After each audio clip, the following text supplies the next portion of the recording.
Entitlement wears pearls and spits venom with a smile. My name is Danielle. And from wherever you're watching this, stay with me. Have you ever been used like a ladder, then kicked down the moment they reach the top? That was me, front row at my sister's medical graduation. The one who carried her dreams on my back and paid every cent she owed, even when it meant I couldn't pay my own rent. And still, when she turned around after that ceremony, diploma in hand, cap tilted perfectly, she didn't thank me. She dismissed me. "You've done your part," she said, eyes already scanning for the next camera. "Now get out of here." As if I were some unwanted extra in her highlight reel. And my mother? She didn't even try to hide her glee. "You shouldn't even be here," she smirked. This is her moment. Their laughter blended with applause. Their cruelty drowned under claps and confetti. And me? I just smiled. Because that was the moment I knew. They had no idea what I'd done. And they had absolutely no idea what was coming. You see, I was never supposed to be anything. Not the favorite. Not the golden child. Just the one who made things easier. The girl who dropped out of college to work 3 jobs. The girl who paid utilities while they framed graduation photos. When my sister wanted med school, they turned to me like it was expected. "She's brilliant," they said. "It's your duty to support her." So I did. I poured everything I had, and then some, into her education. I said no to my own dreams. No to nights out. No to anything that didn't revolve around keeping her afloat. I sent money from a studio apartment where the walls leaked and the power flickered if I used the microwave and the kettle at the same time. I worked shifts until my legs went numb. But I never complained. I thought maybe, just maybe, love would catch up one day. That if I built her wings, she'd carry me with her. But people like my sister? They don't fly with you. They fly over you. And people like my mother? They hand you matches, then mock you when you burn. So when they humiliated me that day, in front of her professors, classmates, and God knows who else, I didn't cry. I left. Silently. And when they got back to the house, the one they thought they still owned, well, let's just say, they finally realized why I didn't argue. I wasn't born with a voice. I had to build one in silence. My sister, Camille, was the golden light. And me? I was the shadow she cast. Growing up, it was always clear. Camille mattered. I managed. She got piano lessons. I got handed the mop. She got braces and ballet. I got told, "You're strong. You don't need all that." It wasn't hate. It was something colder. Neglect disguised as duty. My mother didn't scream or hit. She smiled sweetly and said things like, "Danielle's our helper. She's reliable. Camille is sensitive. She needs more support." Support. Right. Support meant I skipped college orientation because Mom needed help organizing Camille's dorm. It meant I pawned my camera, the one thing I loved, to cover Camille's textbooks. And when I got a promotion at my job as an assistant accountant, Mom said, "That's perfect. You'll be able to send a bit more now, right? Camille's in her residency. It's crunch time." And I said yes. I always said yes. Until one day I didn't. It was 2 years before the graduation. I was in my dim apartment, crunching numbers for a late report when I looked at my bank account. My hands shook. For years. $72,000 wired to that household. All of it for a family that hadn't called me on my birthday in 3 years. That night, something inside me snapped, not in anger, but in clarity. And I made a decision. The house, our childhood home, was in my late grandfather's name. He never trusted Mom's spending. So when he passed, he quietly left the title to both me and Mom joint ownership. But they never told Camille that. And when Mom had trouble paying the property taxes 3 years ago, she'd called me, begged me to help just this once. So I did, on one condition. She signed full power of attorney for the house to me temporarily. She never read the fine print. I never reminded her. And just like that, the house was mine. Legally. Quietly. Mine. I didn't touch it. I didn't change anything. Until after the graduation. Until after they laughed at me like I was just the delivery girl who overstayed her welcome. That same evening, while they popped champagne and posted selfies, I changed the locks. They came back from the ceremony glowing with triumph. My mom pulled into the driveway, her heels clicking confidently on the walkway. But her key didn't work. She tried again. Then again. Until I stepped out of the neighbor's yard with a quiet smile. "Forgot to tell you," I said. "Ownership's been updated." "What the hell are you talking about?" she hissed. I pulled out the file folder. Power of attorney. Full transfer. Tax records. All paid by me. Property deed. With my name. Bold and centered. Camille stood frozen. The diploma in her hand. Useless in that moment. You wouldn't dare," Mom whispered. "Oh," I replied. "I already did." Some truths don't destroy families. They expose the fact that there never really was one. They stood outside the house like strangers. Mom tried calling me every name under the sun. Camille stood there, stunned, clutching her degree like it could unlock the door. "You ungrateful little," Mom started. I didn't flinch, just handed her the same words she once gave me. "You shouldn't even be here." She recoiled like I'd slapped her. Camille finally spoke. "You can't do this. You're not better than us." And I smiled. "I'm not better. I'm just done." They didn't know what to do. The neighbors were watching now. The perfect family? Crumbling in broad daylight. Mom tried bargaining. Said we'd talk it through. Camille tried guilt. "I wouldn't even be a doctor without you." "And that's how you thanked me," I interrupted. "By pretending I was the help." She blinked fast, her voice cracking. "You know I didn't mean it like that." But she did. They both did. And that wasn't even the worst part. I remembered something. A letter I'd found 2 years back while helping with house paperwork. It was from our grandfather, the one who left me part ownership of the house. He'd written it to my mother. And it read, "I worry what Camille will become with you inflating her ego. You've crushed Danielle's light for years just to keep her useful. Don't forget, she sees more than you think. One day, she'll realize she was never invisible, just underestimated." I never told them I'd read that. But now? I wanted them to know. So I brought out a copy of the letter. Read it out loud on the porch. Word for word. Camille's face crumpled. Mom's lips tightened like concrete. "He didn't know anything," she snapped. "He knew enough," I said. "And now, so do you." The next few days were chaos. They tried calling cousins, family, friends, anyone to shame me into giving the house back. I received passive-aggressive texts like, "Family isn't about contracts." "So, this is what success turned you into? Your sister needs that house for her residency." I ignored them all. And when that didn't work, they played the pity card online. Facebook posts about being betrayed by blood. Crying emojis, half-truths, vague quotes. I didn't respond. Because you don't fight people drowning in denial. You let them sink themselves. But the best part? The hospital Camille had just signed with, the one she bragged about nonstop, reached out to me because I was listed as an emergency contact. They were trying to verify her home address for licensing. And I told them simply, she no longer resides at that property. They paused. Then thanked me. And just like that, her shiny residency plans had a little crack. All because the home address on her official documents wasn't hers anymore. You don't burn a bridge you built with your own hands, unless you're planning to light your path with a fire. After the residency coordinator called me about Camille's address, I knew what was coming next. Panic.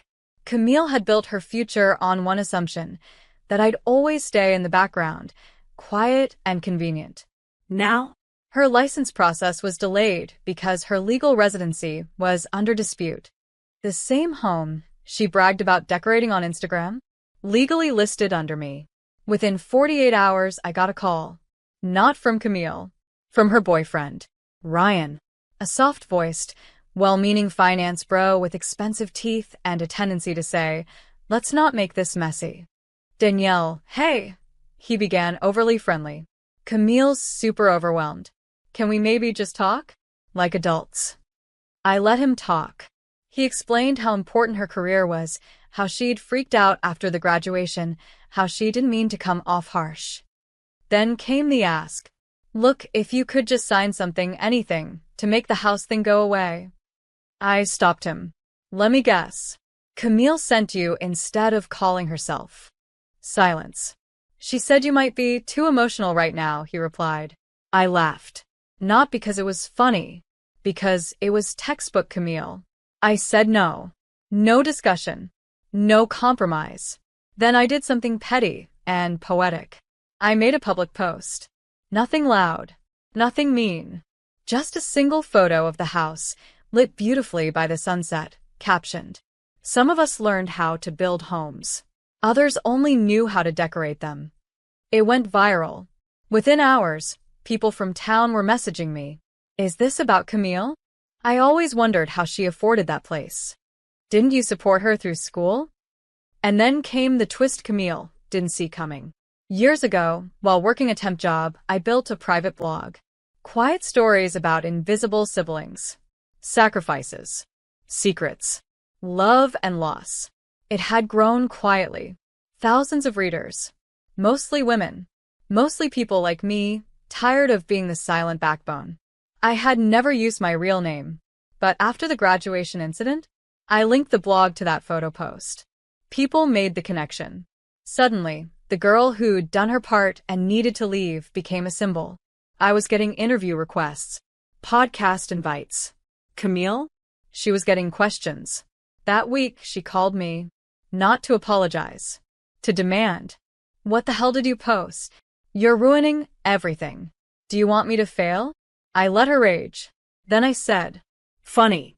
When I was drowning, all I got from you was silence.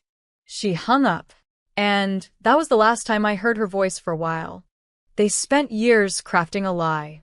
I only needed 5 days to return it, wrapped in reality. Camille's world was built on borrowed shine.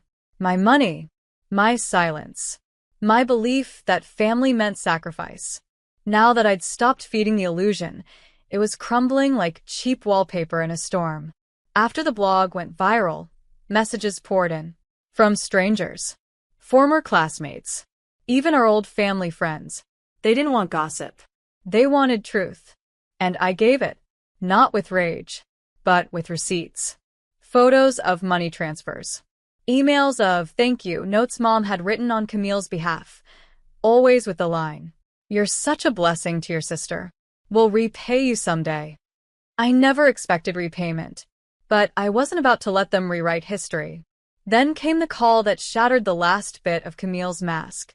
Her residency board had flagged her application, not because of my blog, because of her ethics statement. Apparently, she'd submitted an essay on personal sacrifice and how she put herself through school while caring for a sick parent. The lies were sickening. So I submitted a letter of my own, not to the board, but to the truth. A formal statement, with documentation of every tuition payment, supply cost, housing support, all tied back to my name. I didn't need to accuse her. I just needed to exist. A week later, I got a polite, almost ashamed call from the residency coordinator. We'd like to verify a few things regarding Camille's file. I told them I was happy to help. The truth I've learned doesn't need fireworks. It just needs light. Meanwhile, back home, Mom tried to rally the extended family. She told them I had manipulated an old man's will and took the house through lies. But my grandfather's lawyer, the same one who handled the power of attorney, heard the rumors, and he shut it down. He even wrote me an email. "Your grandfather was proud of you. Don't let noise distract from your peace." Camille's boyfriend? He vanished. Ryan had apparently offered to co-sign a lease for her once she sorted things out. But when her name started trending on niche medical forums, tagged with words like entitlement and fraud, his support dried up. She posted a story that week. A sad picture of a boxed-up apartment and the caption, "People don't change. They just reveal who they really are." And I thought, Yes, exactly. that weekend I hosted a dinner. Not for revenge. For restoration. 5 women from my blog group flew in to meet me. We toasted to quiet strength. to choosing ourselves. I told them what I'd never said aloud before. They said I shouldn't be at her graduation. But the truth is, she never would have had one without me. I stopped paying her tuition the day she stopped seeing me. Sometimes the only apology you'll ever get is watching them face the truth, without your help. Camille tried to spin the story for weeks. On social media, she posted vague quotes about betrayal. She posed in borrowed scrubs and claimed she was just taking a break from mental health. She even uploaded a video, eyes red, voice trembling, where she said, "I was manipulated, used by people I trusted." I watched in silence. She never mentioned my name, because she knew, if she did, I'd post the rest. See, I still had the full file. Screenshots, bank logs, email threads, even the thank you voice note she once left me before her first big exam. "Danny, if I ever become a doctor, it's because of you. I love you so much." I didn't need to leak it. The truth was already doing the damage. And the world was finally listening. Her residency was officially withdrawn. The board didn't cite my blog or my name. They just noted inconsistencies in submitted documentation and integrity concerns during the vetting process. Her email leaked. Not by me, but by someone inside the admin loop. The line that went viral? "My sister paid, yes. But I carried the pressure. She did it for attention, not out of love." Thousands saw it, and the comments were brutal. "She paid your tuition and you're calling it attention-seeking? Girl, you lived off someone else and still had the audacity to insult her?" We all know a Camille. Cut them off and don't look back. Then came the message from Camille. A real one this time. A long email. Paragraphs of deflection, excuses, and half-sorries. "I just wish you'd handled things privately. You didn't have to embarrass me. You're smarter than this." I stared at it for a long time and wrote back 2 lines. "You embarrassed yourself." I just stopped hiding it. And yes, I am smarter than this. That's why I'm done. Then I blocked her. Mom tried one more thing. A final card. She messaged me a photo of Camille in bed, makeup smudged, looking hollow. "She hasn't eaten in days. I hope this was worth it." And you know what? It hurt. Even after everything, I felt that guilt rise like smoke in my chest. But then I remembered. The folding chair. The "you shouldn't even be here." The smirk as they dismissed me. And I replied, "She should have thought about that before standing on my back and kicking me in the face." Then I blocked her too. Sometimes healing isn't soft. Sometimes it's fire. And when you've lived in darkness long enough, burning down the lie feels like light. You don't heal by pretending the wound never happened. You heal by letting it scar, then learning to wear it like armor. 6 months after I blocked Camille and Mom, I woke up in a city where no one knew my name. It was quiet. No alarm screaming with someone else's schedule. No text demanding rent, tuition, or apologies. Just my breath. My time. My life. I moved into a small apartment in Seattle. It wasn't fancy, but it was mine. Paid for by me. Decorated with pieces that actually meant something, not things I was told were good taste. One wall held a framed print of the blog post that started it all. The one where I wrote, "Invisible daughters grow teeth when no one feeds them. And once they learn to bite, they never go hungry again." I started writing more. Not about Camille. Not about Mom. About me. The girl who stayed silent in her own family. The woman who bought a house and never lived in it. The survivor who walked out without taking revenge and still won. My blog turned into a book deal. A small indie publisher. Modest, but real. The advance wasn't huge, but when I opened that first royalty check, I laughed. Not because of the money, because I made it without owing anyone a single thank you text. At a reading event in Portland, a young woman stood up during Q&A. Her hands were shaking. "Your story. I felt it in my bones. My sister's the golden one too. My mom calls me the rock." Like it's a compliment, but it just means I never get to break. I walked off the stage and hugged her. That's when I knew this wasn't about Camille anymore. This was about every girl who was taught to serve silence. Every woman who poured herself out so someone else could shine. One evening, I got a letter in the mail. No return address. But I recognized the handwriting instantly. It was Camille.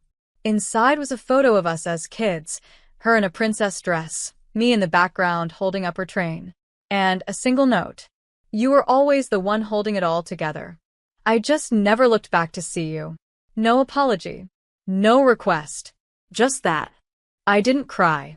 I just folded the photo, placed it in a journal, and wrote beneath it. Not looking back was your choice. Not waiting anymore is mine. For the first time in my life, I wasn't needed by anyone. And it didn't feel lonely. It felt like freedom. They thought I was the background, but the whole time, I was the frame. 1 year later, I stood on stage at a small local conference titled Unsung Women. The keynote speaker before me was a trauma nurse. The one after me was a teacher who survived domestic abuse. And in between? Me. A former invisible daughter who quietly built futures, then reclaimed her own. I opened my speech with the same sentence that had once opened my blog. The ones they silence are often the ones with the clearest voice. It just takes time to find the volume. And then I told the story. Not of Camille. Not of my mother. But of Danielle. The girl who sold her dream college seat to pay for someone else's tuition. The woman who got thrown out of a graduation party she funded. The person who used to think sacrifice was love. Until she learned that boundaries are love too. The applause at the end wasn't thunderous. It was warm. Long. Lasting. Not the kind of claps you give for a good speech. The kind you give when someone finally says something you've always felt. After the talk, an elderly woman with silver braids came up to me. They told me I was bitter when I stopped cooking for people who never said thank you, she said. But you reminded me, I wasn't bitter. I was just done. We hugged, and I realized I wasn't alone anymore. Back in my apartment, I now keep a framed quote above my writing desk. It's simple. You've done your part, not as a wound, as a badge. Because I did do my part, more than anyone asked, more than anyone thanked. But the mistake wasn't in the giving. It was in staying long after they told me I didn't belong. Now? I belong to myself. Camille is working again. Not as a doctor, not yet. She's rebuilding. Quietly. Maybe honestly this time. We haven't spoken. I don't think we need to. Sometimes, closure doesn't come in conversation. It comes in the space between who you were and who you refuse to remain. As for me, I write. I mentor. I laugh. My house is still in my name. But I don't live there. I left it behind, not to spite them, but to remind myself I never needed a roof built on guilt. To anyone listening, if they tell you your only worth is what you give them nothing. If they say, you've done your part, say yes. And now I choose me. Because one day, when they come knocking again, you won't even hear it. You'll be too busy living the life they never imagined you were brave enough to build. And that is the final silence they'll never recover from.